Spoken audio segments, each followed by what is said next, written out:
sharing our stories connects us. Listen and be connected. Join us for the conversation meeting weekly at the intersection of community and culture. Hosted by Mario Nunez and Joe King Carter. Joe King Carter. Joey, why is my seat so low this morning? I don't know. I can't get it. I can't barely see Jessica over the monitor. Hi, everybody. It's noon. It's Wednesday. You're listening to WMNF 88.5 here, right here in Tampa. Tampa. In the heart of Tampa Bay, the Bay Area, let's put it that way. Yes, and all of our small satellite communities that are so important to us. So Tampa means, when I say Tampa, I mean the whole darn... the region. West Coast. Yeah. Absolutely. And if you're listening to us on WMNF.org from anywhere you happen to be in the world, welcome to those listeners as well. My name is Mario Nunez. As always, I'm seated alongside my broadcast partner, Joe King Carter. Good afternoon. You heard from him earlier, and you'll hear from him the rest of the hour. So sit back, relax. If you're driving, remember, keep your hands at 10 and 2 and be very, very careful on the highways and byways.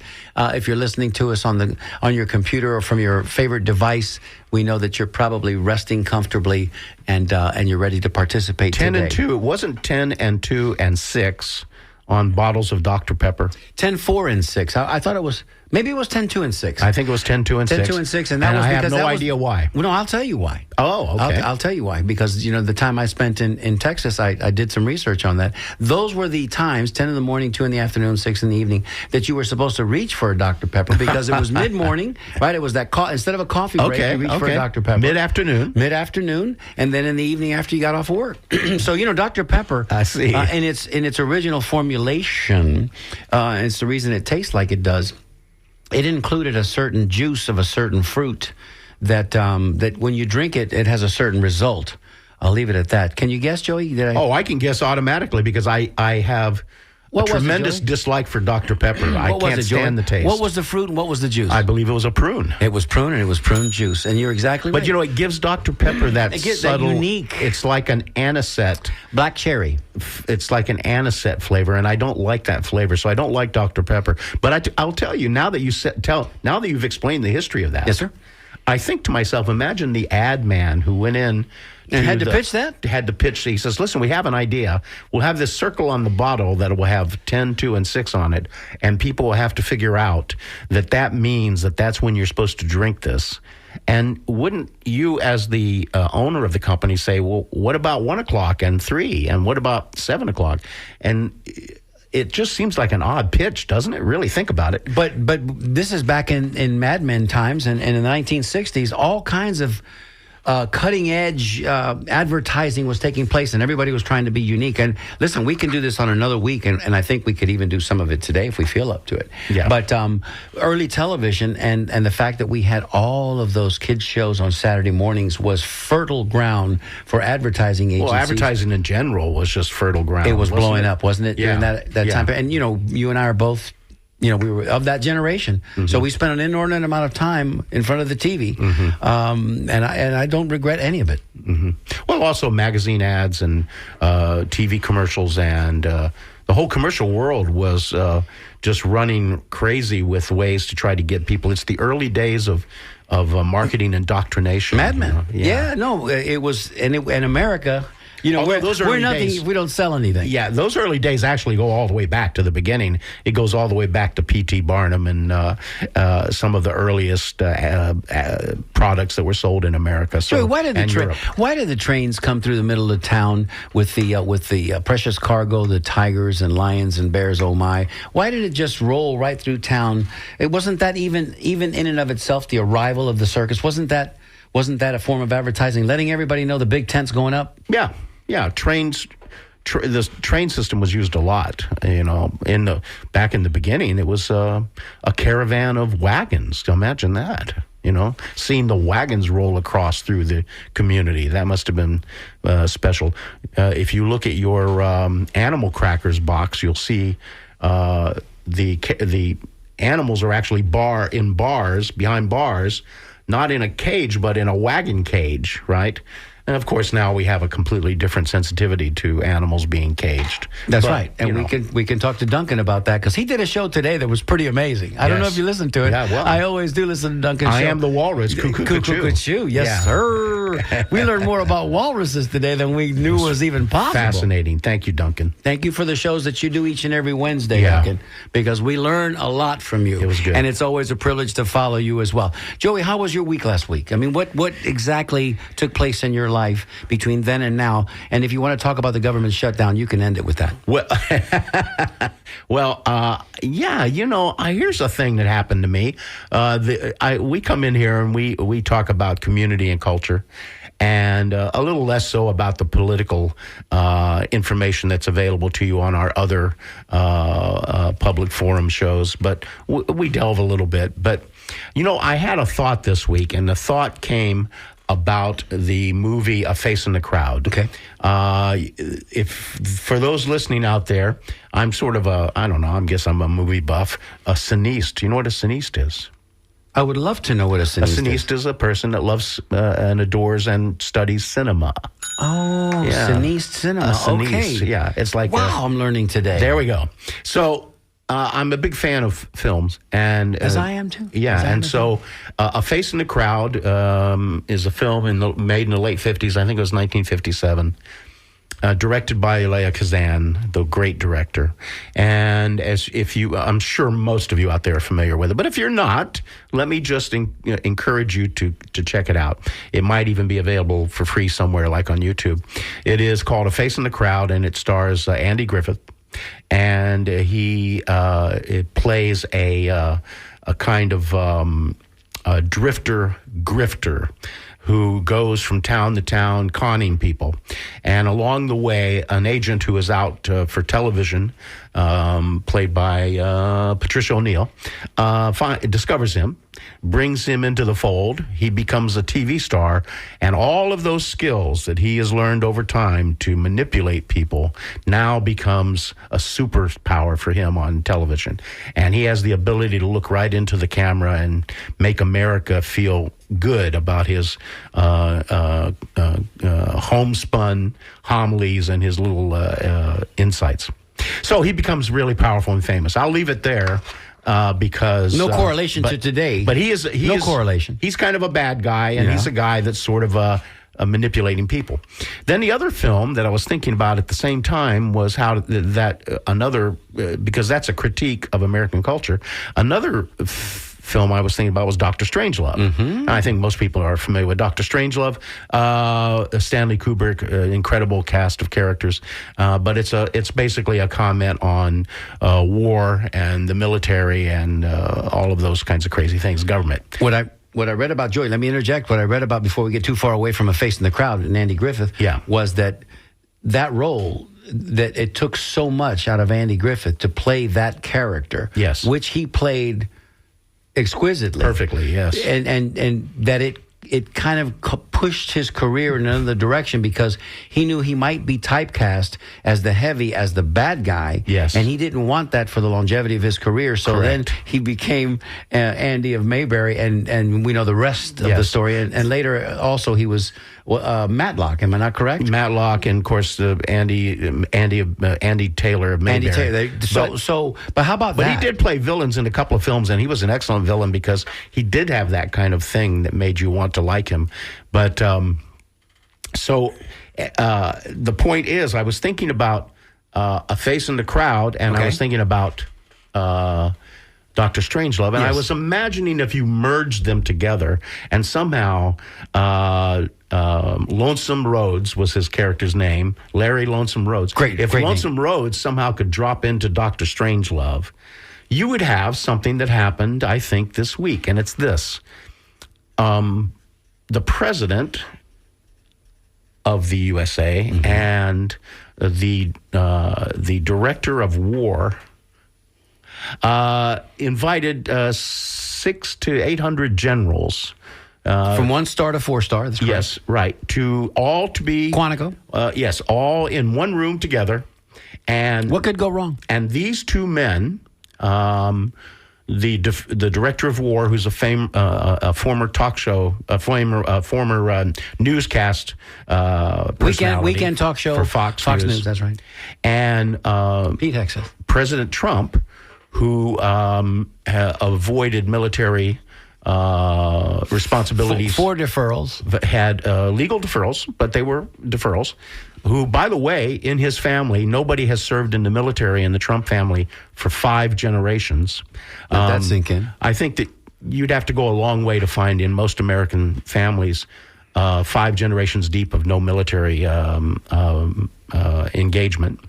In my family, I think I'm the first person that didn't serve in the military forever. I mean, all of my grandfathers and served on both sides of my family served. It was Southern culture. But I mean, all my grandfathers, my great grandfathers, my great great grandfathers, and your uncles, yeah, and they all uncles. go back. Yeah, they all go. They were all in the military, and so my point is that the Trump family has avoided that responsibility, and for these 2 men to be lecturing these generals who many of them have gone through an amazing process of becoming first a general, then a 2-star, a 3-star, a 4-star. For these 2 men to lecture them is I don't have words to describe what that is like. It is like in fact, if it wasn't so bizarrely weird, it would be hilarious, because I thought to myself, imagine what is going on in the minds of these generals sitting there. They're sitting there taking this stuff from these 2 characters, and just imagine what they're thinking, what privately they are thinking that they can never say to anyone. Well, it was the case of 2 very unserious people addressing arguably some of the most serious people with some of the most serious jobs in the United States. I think so. Yeah, I think if you're a general, the incongruence of watching that unfold on live television, it defied logic. But then again, that just speaks to the last. Well, it speaks to where we are. I understand, but of all the things that have happened, that keeps us occupied in these various daily riffs of stuff in which we are being forced away from the real issues of what's happening with the economy and poverty and people in our country and the very rich oligarchs. What's these daily little circuses that we're watching. But that particular circus really got to me, and I thought to myself, this is a profound moment when... It absolutely is. It's hard for the brain to actually kind of accept that that's reality. Let me put it this way. Neither Elia Kazan or Stanley Kubrick could have conceived of that and ever thought about putting that in one of their movies, because it would not be believable. I would also venture to guess that maybe, and they probably didn't talk amongst themselves so much as individually, thought, we can't allow this to happen. We swore an oath to the Constitution. This may be what ultimately stops this insanity, is that the brass, as it were, they formulate a plan amongst themselves to say, no, it stops here with us. Maybe not in the judicial system, but it's going to stop here, because the United States military is not going to be used for this function. It's just not going to happen. It will be interesting. We are not going to turn against our own citizens. Yeah, it will be interesting to see what the kind of backlash of all that is. Certainly, if you want to come into a situation where you say, well, we've gotten a little loose and we need to tighten some things up, maybe they shouldn't have beards. I'm not sure what beards have to do with war. Anything, but except perhaps I read this morning that it's really it's kind of a. Okay, so it's discriminatory against black soldiers, because black men, as most of us know who have friends that have that problem where shaving becomes an issue because the hair kind of grows back into the skin, and constant shaving creates, a hazard. It's an unhealthful situation. So they grow the beards, and they have spectacular beards as a result. But the reality is that's discriminatory against that group of men. They also talked about phasing women out as active soldiers in the theater of war. I mean, it is so grotesque, really, what took place. And not to mention, you're bringing these gentlemen in from 10 time zones away to take them away from their very serious work, to put them all in one place. Joey, if somebody really wanted to do some damage to this country, all they would have needed to do was just find out where that building is. Yeah, right. And blow it up. And blow it It's up. amazing. And blow it up. Yeah, it's amazing. And it isn't would take the United States down to its knees. By the way, the president at one point said, and I don't have an exact quote, but he basically said, you can applaud. Literally, there was no, during the entire event, there was no applause. Because there's never supposed to be an applause. Because that group of men, they don't applaud. They don't applaud. They're just listening. They're there to take their orders and go back about their business. So there is a cultural Carnival. moment that I wanted to comment on. Well, that's what, and we should say right up at the top of the show, this is The Conversation, ladies and gentlemen. Wednesdays, every Wednesday on WMNF, meeting at the intersection of community and culture. And right now, we're talking a little community and we're talking a little culture. But let's lean back into the community part of this conversation. Joey, what's about to happen next week? Because next week is going to be a fun week here at WMNF. What's going to happen? Well, we're going to have our semi-annual, quarterly fundraiser. Quarterly. Yeah.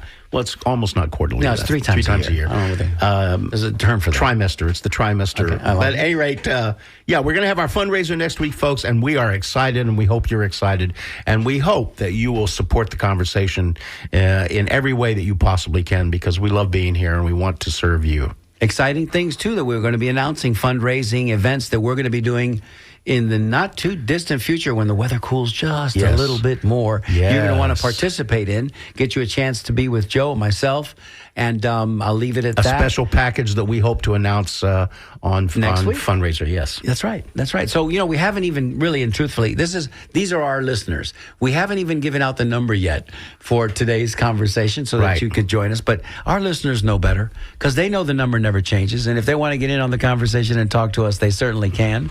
I'll give the number out in just a moment. But I think before that, we'll go ahead and let Bill offer his comment. He wants to talk to us a little bit about a face in the crowd. Hey, Bill in Tampa, what say you, sir? Hi, thank you for taking me. I appreciate it. Of course. When I heard the name of the movie, Face in the Crowd, I stopped what I was doing because finally, thank you. Finally, somebody is seeing a correlation between that movie and what's going on today.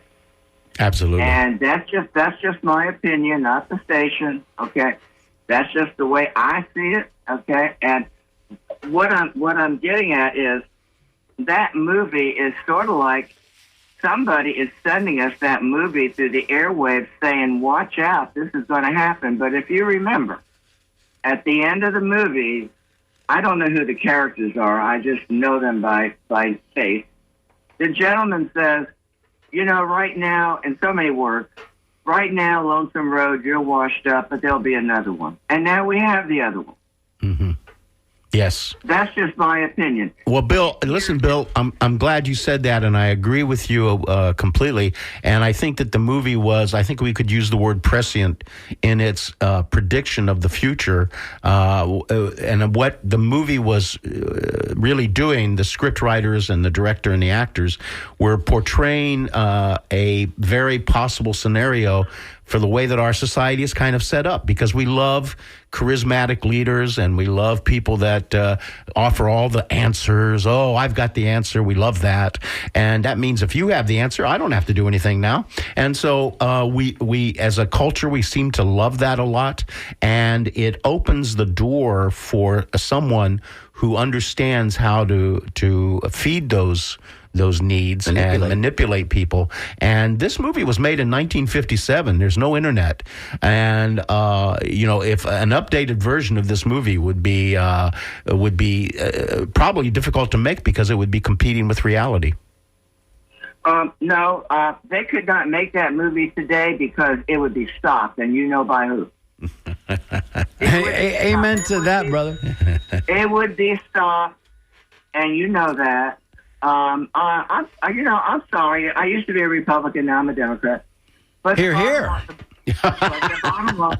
Oh, listen. When I first registered to vote, my father said, "Your grandfather was a Republican. I'm a Republican, and you're a Republican." And after about 20 years, I said, "I don't think I'm a Republican. I don't make that kind of money, and I don't think that way." But and that was it. Yeah. But, and the first person I voted for was Ronald Reagan. Okay. And so, okay, that's fine. Okay, I could say that.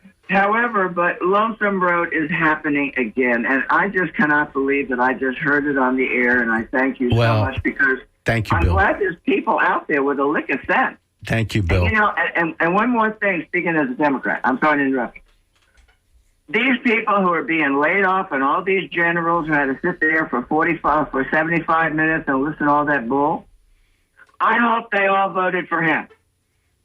Let them sit there and say, what the hell did I vote for? That moment of reckoning, personal reckoning, and hopefully enlightenment is what we need. We need those pods to start waking up all across the country and realize that, and I think they are. I mean, that doesn't get covered enough.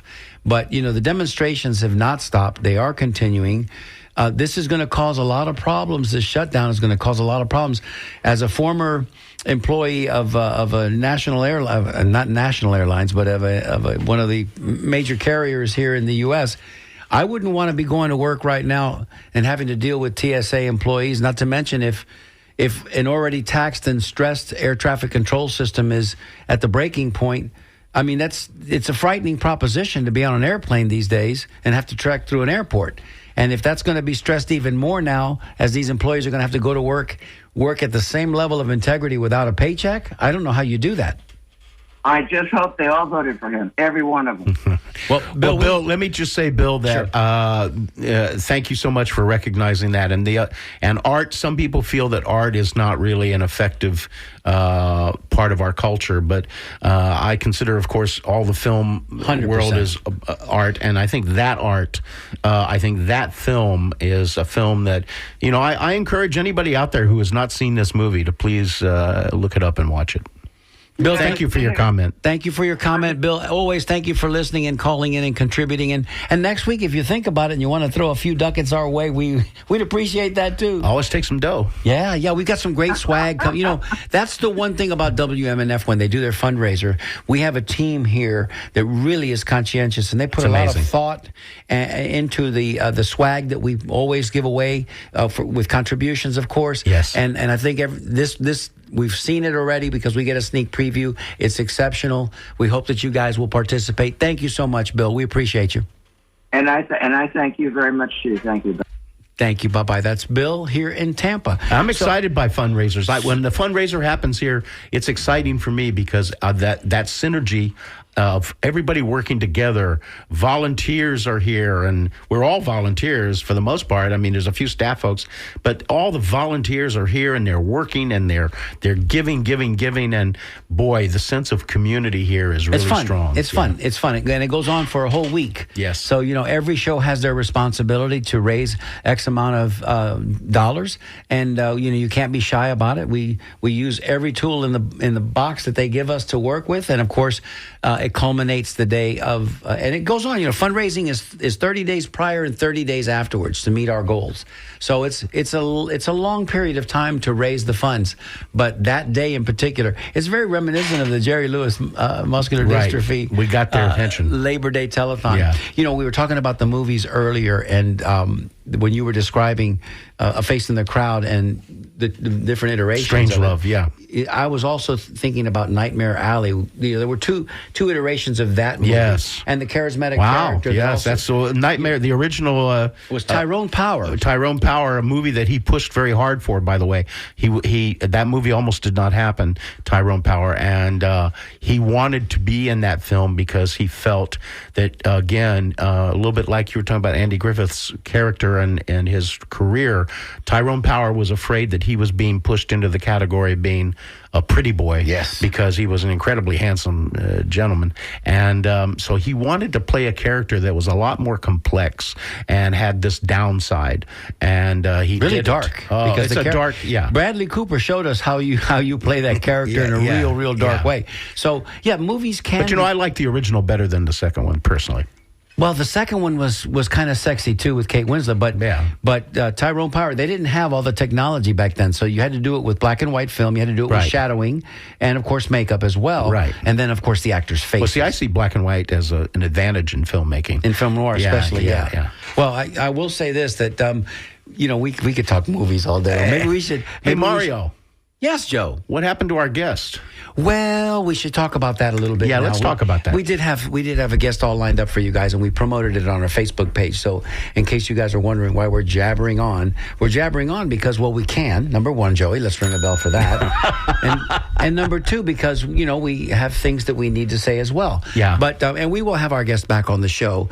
For those of you that are Tampa Bay Rays fans, and oh, by the way, Joey, the Rays were officially sold. The new ownership is going to, I think, next Tuesday have a press conference and introduce themselves to the community. I heard yesterday that one of the places that they might be looking to maybe put a new stadium in is on the Tampa side of things in the Ybor.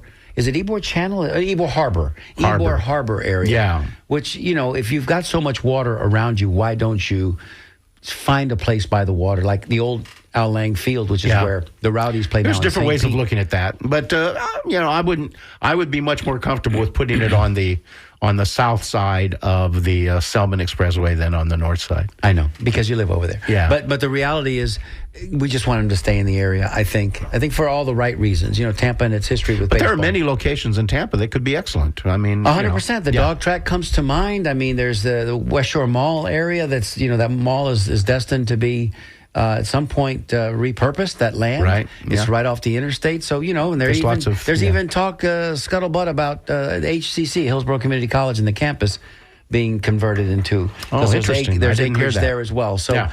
So, there's plenty of opportunity. But our guest today, Orestes de Estrada, which most of you know from his time with the Tampa Bay Rays, was going to be with us today, and we're going to find out exactly when we can have him back for you guys. Orestes has some great stories.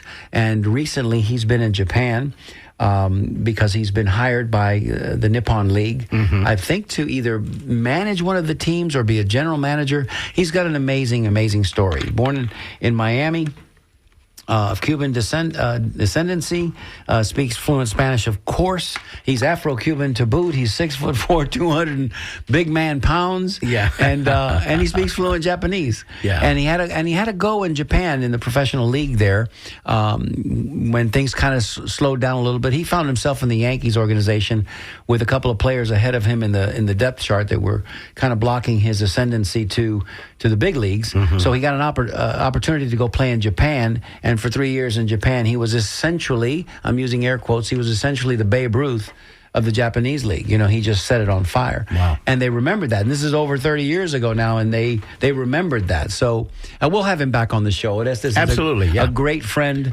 of ours and a great friend of WMNF's. So Orestes, we'll have you back on the show real soon. Joey, we're always, by the way, lining up guests for that we think are not just celebrities. We look for people that we think interesting people in the community. Interesting people that want to tell a story, and that could be a person that nobody knows prior to now. That's right. And we look forward to all of our guests in the future. We're excited. As we see Duncan collecting his gear, getting ready to drive back south for the 2.5, 3 hours that he does each and every week. Maybe we'll get Duncan to come in and do the show one day. Why not? I want Duncan to come in and do the show.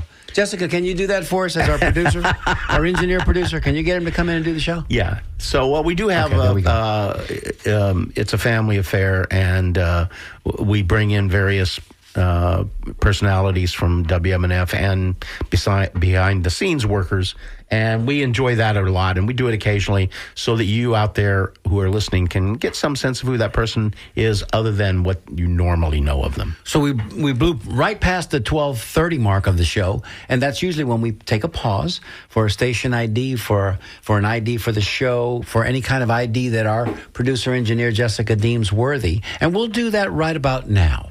Hey, y'all, I'm Annie Ellis, and you're listening to The Conversation with Mario Nunez and Joe King Carter on WMNF 88.5 FM, Tampa. Annie, sweet Annie.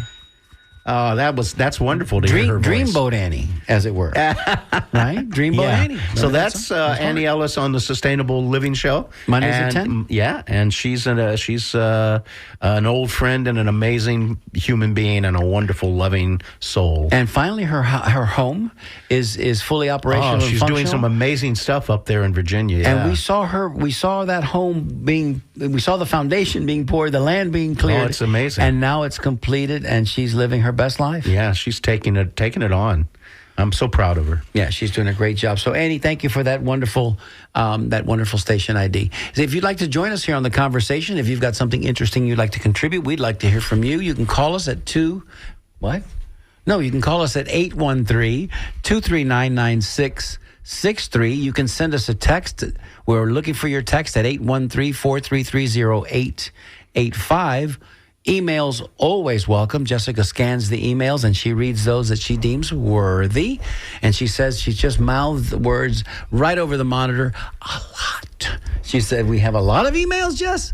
Good, then we'll stop talking for a minute so you can talk. DJ at WMNF.org. Here comes Jessica. She just whipped that microphone out in front of her mouth. And Jessica, let's hear what you have to say. Okay, so we heard from Annie. Annie? Yes, she wrote us. And she loves the film references, and she says a while back a face in the crowd wasn't available to watch anywhere. It felt even like that was intentional. She says she actually watched Idiocracy last night, and still the similarities in how the intelligence levels could be reducing quickly. Mm-hmm. Yeah, so it just Thank you, reinforces Annie. how artistic freedom is so important. It is important. Absolutely important. Because you can't spell STEAM without the A, and if I'm not mistaken, the A is for arts. Right. Yeah, but otherwise it's just STEM, and STEM's cool too. We don't want a society without art. And we don't want art at intersections. We don't want painted intersections, although they're safer. Yes. The stats show. But What we up don't with want that there because that's art. We don't want art. What else you got, Jess? Donna from Dunedin says that the movie Face in the Crowd was filmed in Piggott, Arkansas, and that's in Clay County. Her older brother, Alan, was in the pool scene, which was built for the movie, and as a gift to the town, he can be seen jumping off the diving board. Donna from Dunedin, we love that. Wow, Donna, that's really cool. Donna, thank you so much for that nice. information. They're Piggott. listening. They're listening. Piggott, Arkansas. Yeah. Arkansas. Wow, amazing. Yeah. Donna from Dunedin. Thank you, Donna. So, Jess, keep Next, rolling. I will watch You're it on a again. roll. Because I watch films To watch over Donna's and brother over. jumping off the diving board. Yes, Donna, if you're listening, Donna, I will watch your brother jump. off the diving board. Yeah. All right, Jess. Okay, so Kevin Williams is a big fan of Mad Men. There you and go. watched it through 3 times. Don Draper, he says, was using another man's identity, therefore fraud. Yes. The underlying subtext that advertisements were also a fraud to sell product. Love your show, he says. And now we have AI, and you see the latest. Everything's a controversy with this president, but the latest newsworthy that they won't even show it on some of the CNN. I don't think is showing it. MSNBC's not showing it because it's just so hideous. They're creating and promoting on platforms like X and Truth Social AI generated videos that show horrific images and the voices and the faces. And, if you don't know any different, if you're just not savvy enough to know even what AI is and what it can do, and you see that, you think it's real. You think they're blurring the lines, Joey. They're blurring the lines. Oh, they've been doing that for a long intentionally, time. Intentionally. And this particular administration has been actively using that system of confusing reality and diversion. And in the very near future, it's going to be very easy for a president, I won't say this president, or any leader to say, well, we had to send the military into this city because there was mass rioting, and then they will show footage of the mass rioting that never happened. We are very close to that. And it used to be that if you didn't see it on the 6 o'clock news, then it wasn't, that's what made it real. But that entire system is now collapsed, really, and it's in the process of collapsing. And it's going to be very difficult for us as human beings to follow this in the very near future. Well, and listen, please don't exhaust us with the platitude of there are good people. There were good people on both sides, because no, that comparative, that false narrative is just not true. You can make an argument that some people in public life, some politicians, I don't try to use that word too often because it has such a horrible negative connotation. Public servants is probably a better, more apt, when they do their job the way it's supposed to be done, when they are serving the public. But when they're doing nefarious things that are not good for the generation for the general population, Gen Pop, then that's when they become nasty politicians. Well, yeah, I don't want to get down into the. I would never want to get down on this show personally into the realm of the conflicts between Democrats and Republicans. I would rather address the various programs and the various actions of specific watch what they do, not what they say. Watch what they do, not what they say. What is happening currently now? We going back in history and talking about Bill Clinton or talking about Richard Nixon. It's just like there's a whole bunch of stuff there that will just take you on talking about movies, endless mind. Talking trip. about movies, Joey. It's in the beginning of Gumball Rally. Remember Gumball Rally, the movie where they? I do. Yeah. One of the early scenes, one of the two characters, and I forget which ones they are. They're in a Ferrari. They're in one of the fast cars. Right. And he says, the Italian driver, he goes and he reaches up and he rips off the rearview mirror and he throws it away. And the passenger in the seat next to him turns and he says, "What did you do that for?" He says, "Because we're not going backwards." Yeah. In other words, why are we looking backwards? We're not going backwards. Yeah, absolutely. So let's just continue to go forwards. I will say this: artificial intelligence can be used for very good, and can be used for very bad. Of course, and I like it's a tool. And I like so to far, think, and I like to think that by and large, if you take a large sample size, there is one side of the political spectrum that is trying their damnedest to represent the most people and trying their damnedest to do the most good for the most people, and there is one side that is not. And you guys can decide which side is doing either or. But don't tell me that there's good and bad on both sides. Don't give me that false narrative, because that's not true. AI can be used for good. AI can be used for bad. And we're going to play now for you about a 3.5-minute song, I believe it is, that we played just a couple of weeks ago as we continue to honor. We're still in the middle of Hispanic Heritage and Culture Month. This is what AI can do. It can. Well, we're beginning today with a different month. That's right. Well, that's right. So we have a double storyline that we can cover. Right. And we should make that clear as we come back on the disabled, I believe it's disabilities month. So let's listen once again to this song as a palate cleanser, and it's called I Remember Tampa, written by Mike Baluja in salsa form.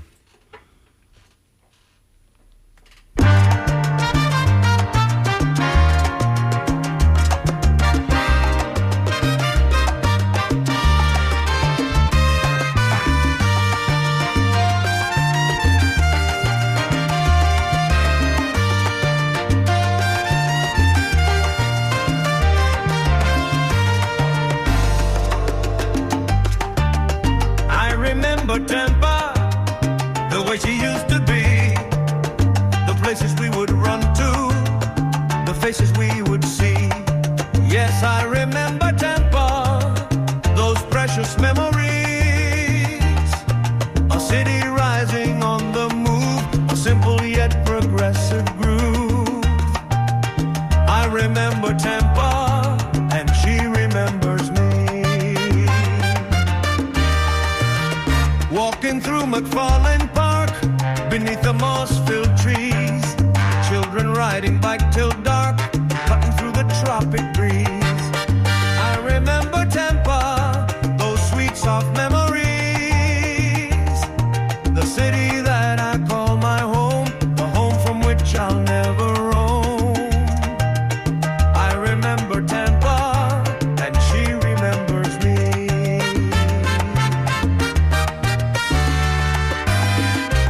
I'm a Tampa native, can't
I remember Tampa, and she remembers me.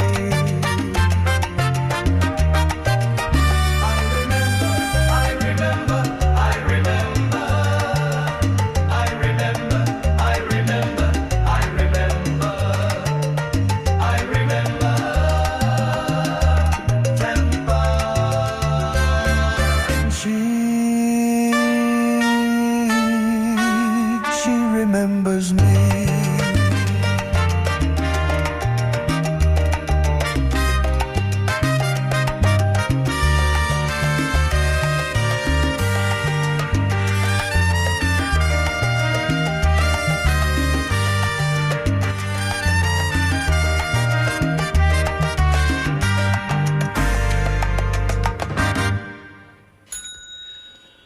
You know, even if you're not Latino, as I am, Yes. even if you're not Latino, if you sit still throughout if your foot doesn't at least tap, or if your shoulders don't shake a little Yeah, bit, it's or if good your stuff. hips don't swivel, but that's what AI can do, right? AI can do positive things. It can uplift spirits and society at large.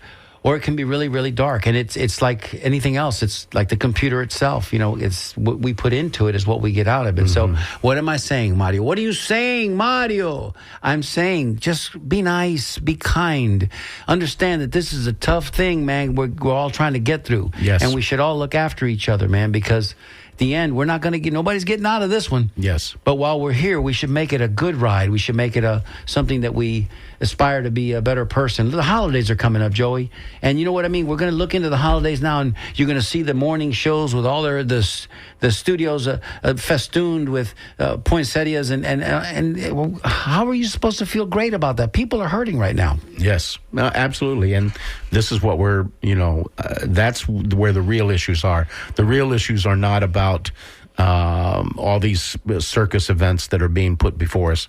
It's the issues of the very wealthy and the very poor, and the economy and respect and civil rights.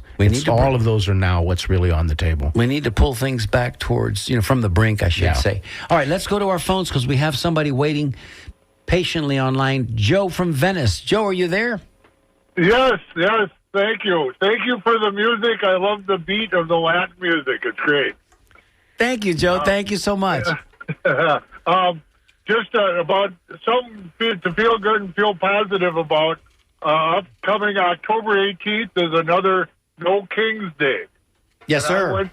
I went to the rally in Venice last time, and it's a great feeling and a great crowd. If you need something to pick up your spirits, find your community where it's going to be and just go to it for an hour. It's great. I love that, Joe. Nothing like being with your tribe, Joe. Nothing like being with your tribe. And the beautiful speech to all the generals and stuff. Well, Hegstaff says we can't have any fat generals. Well, Meet President Fatty. Who's the top general? He's the commander in chief, right?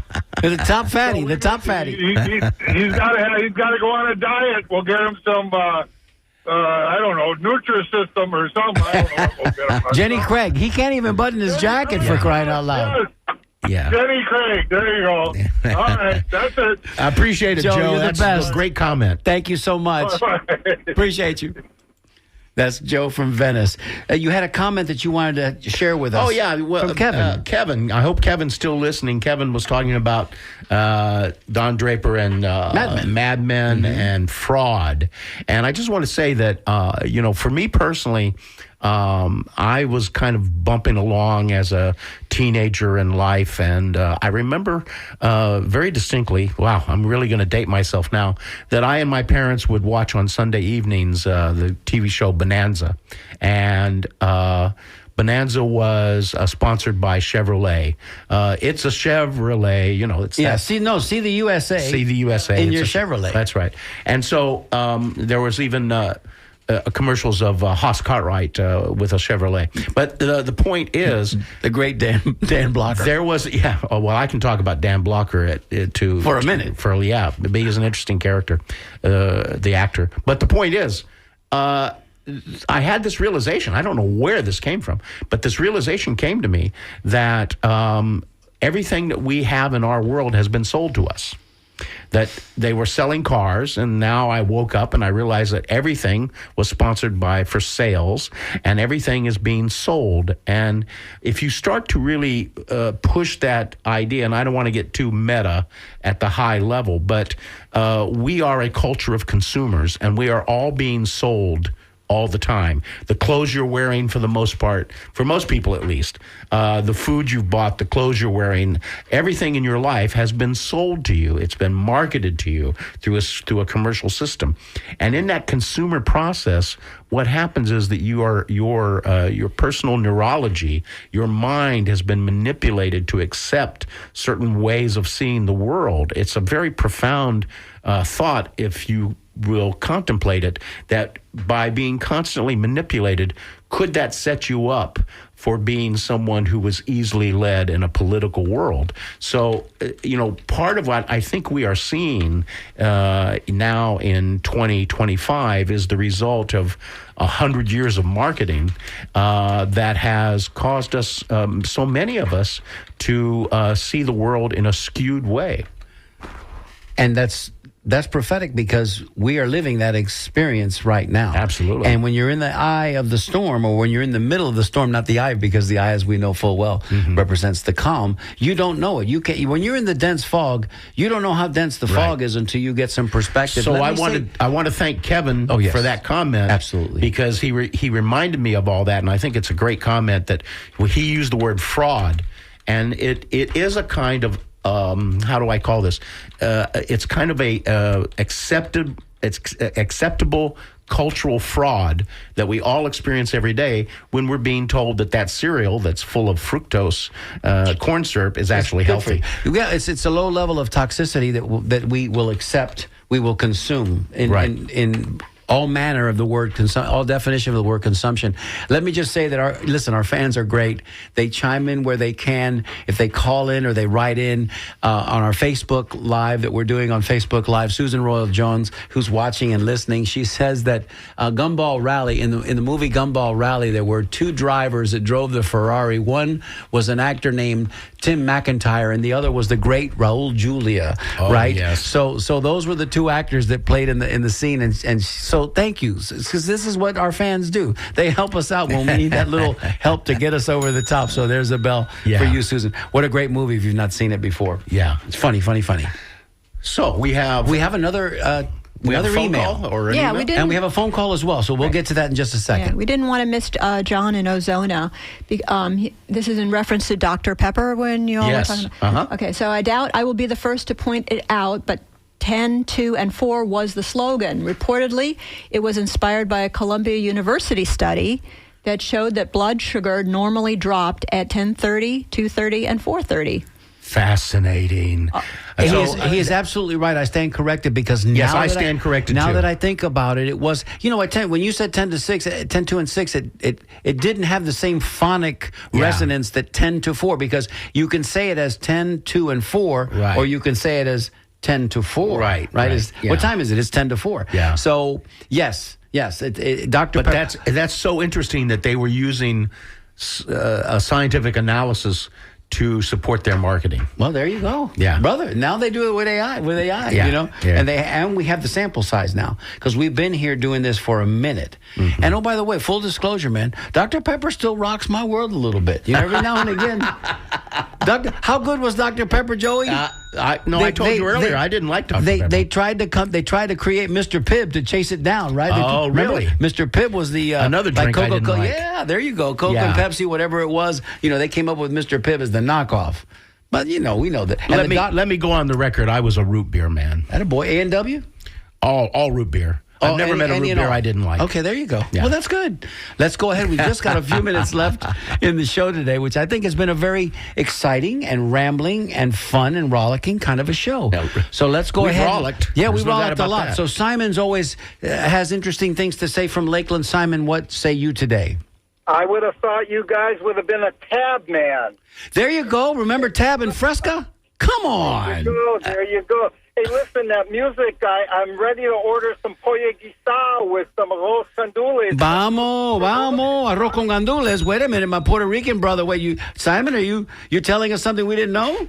Well, that's okay. I got to keep some something secret. I love it. No chicharrones and no morcilla. Oh my gosh! Listen. My parents are big fans of the morcilla. I think that's an acquired taste. That's blood sausage for those of you that are out there. That's old school. Exactly right. That's old school. And some of the things that they used to eat, Simon, I'll share with you. My father will tell you about how his mother used to scramble, sitting down, scrambled eggs and brain. Okay, like cow brain. Because it's a protein. It's a source of protein. And I get it, Pop. Back in 1928 when you were born, and he's still alive, he's 97, maybe they didn't have a lot. And certainly Publix wasn't available then, so, they had to do what they could. But we've morphed now, Simon. We don't have to eat brain anymore or tongue or any other parts of those animals. God bless them. But, it's just a necessity. It's where we are in our cultural advancements. Well, what I wanted to say culturally, yes, sir. Two things that I think you're going to end up talking about months down the road is the halftime show at the Super Bowl. That is going to be contentious. Bad Bunny. Bad Bunny, yes. Yeah, and the other thing I'd like to ask you guys, I don't watch a lot of movies, but on TV shows, why was there never a black Columbo? Or something like, we had Shaft in the early 70s, right? So he was a private detective, but you're right. The Columbo type of, I don't know why. That's a great question. Peter Falk, the late, great Peter Falk. Do you think that people would have been looking at the black Columbo as being someone that is not as bright as a white Columbo? Well, that's a kind of interesting concept because Columbo is, in my impression, showed in every episode that he was actually the very smartest brain in the room. He was putting together who the murderer was when the murderer was always the person who thought that they were smarter. Right. So it's the black quarterback syndrome. Columbo is a kind of a Sherlock Holmes, really. Correct. And so I would think that a black Sherlock Holmes would work just fine. Well, we have one now. Watson, if you watch the show on CBS on Sundays, it's an incredible show with great writing, great acting. Yeah. And what you're alluding to, Simon, is a little bit about what we experienced in the 60s and 70s, early 70s with the phenomenon that is the black quarterback. Black quarterbacks weren't something in the NFL that you saw because I guess coaches and general managers, there was a misconception that they couldn't handle running an offense. But boy, do we know something different now, don't we? Well, that's true, but Cunningham and Bobby Douglas of the Chicago Bears. Remember him?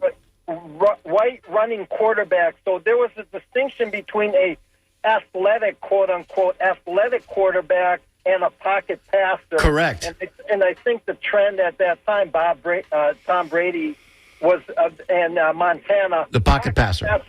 Now you've got Philadelphia Eagles and what have you. You've got individuals who are combining both of that aspect of the quarterback. Baltimore Ravens comes to mind as well. Yeah, no. Kansas City Chiefs. All of these guys that are super athletes that can do anything on the pitch. Listen, we're up against the clock, Simon, but your calls are always so wonderful and insightful, and we thank you for listening. Hey, be with us next week when we do a little fundraising, won't you? Yeah. I'd be more than happy to. I wish the community radio was more community radio, but I thank you, and I thank you for taking my call. Of course, Simon. Thank you. All right. That was great. We just up against the clock. Look, Joey, got a minute to go. I know. By the way, I come from Georgia Carter's. Pig brains and eggs was a part of my childhood. I told you. And listen, we did get a call that we dropped a little bit earlier. I saw that it said something about frosty root beer. There's so many. There's Barks. I mean, there's so many root beers that are out there that are good. When it's creamy, it's wonderful. Brother, I put my root beer in the freezer. I don't drink it anymore. Root beer floats in the summertime are amazing. What's coming up next? Well, first of all, I want to say, as always, special thanks to Jessica. Yeah. Jessica G, the OG. She was a master today. And coming up next, it's the Music Wednesday with Sam. Sam's over there waving her hands, saying, I'm here and I'm ready to rock and roll. Thank you guys for listening. We so appreciate you for being there. We'll see you next week when we're doing our fundraising. You're listening to WMNF 88.5 in Tampa.